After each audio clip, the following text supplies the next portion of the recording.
The App Store is the world's largest app marketplace. CarPlay will also support third-party navigation apps. Oh, hey, we made it. All right.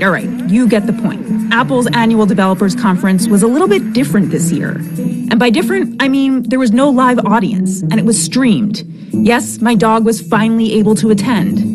What wasn't different? 2 hours of new software features for your iPhone, iPad, Watch, and Mac.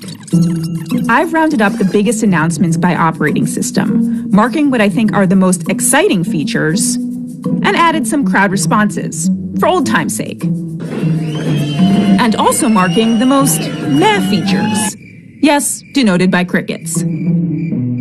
First up, iOS 14. The biggest change? You can now decorate and organize your home screen. There's a new feature called App Library, which will group your apps into categories, so you don't have to make your own folders or flip through pages and pages of icons.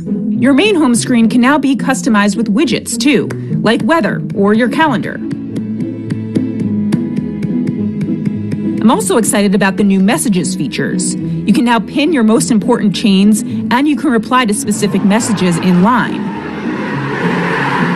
Also great, a new translation tool. What are your store hours? ¿Cuáles son las horas de su tienda?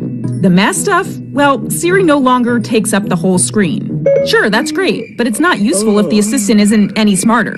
Sorry, I didn't quite get that. And then there are more ways to customize your emojis, including with a mask. Because... I have to say I was super excited about all the watchOS 7 features we heard about today, though I was left expecting some more too. Yes, it's finally getting sleep tracking. Like other wearables, it will show you your periods of sleep and when you wake up. And if you're worried about battery life, well, it will remind you to charge when you wake up. Apple Watch is the first watch to deliver automatic detection when you start washing your hands and sensing of how long you actually wash. Yeah, this is pretty great because counting yourself during hand washing is hard. I can't say I'm psyched about this. Plus, with the global pandemic going on, I was expecting to hear more about some health features. Perhaps that will come with the next watch hardware release. iPadOS didn't get as many features as in years past, but Apple did fix some long-time problems. An incoming call will no longer take over the whole screen. You can also search from anywhere. The Apple Pencil unlocks a whole bunch of new handwriting features. So instead of having to switch between typing and writing, you can now use the scribble feature to write into search fields and more. Yes, things seem to be more easily accessible, but getting around is still confusing in iPadOS. Also, where's the multi-user support for the iPad, Apple? Parents have wanted this for years, and not on the Apple TV. And lastly, there is a lot of buzz around the next version of macOS, called Big Sur. The operating system is getting a full visual overhaul. The biggest news is that Apple's moving its Macs from Intel processors to its own Apple Silicon.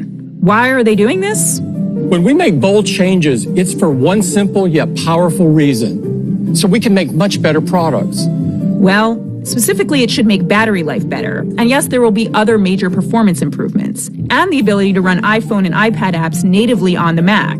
Apple is working with app makers now to start the transition, and it will ship the first Mac later this year with the new chips. But Tim Cook also said there would be more Intel Macs coming soon. My reaction to this is both a little and a little. All in all, it was a pretty packed keynote, without me having to go to a packed theater to hear the news, and listen to a lot of superfluous clapping. I'm not sure why we haven't been attending Apple events this way for years.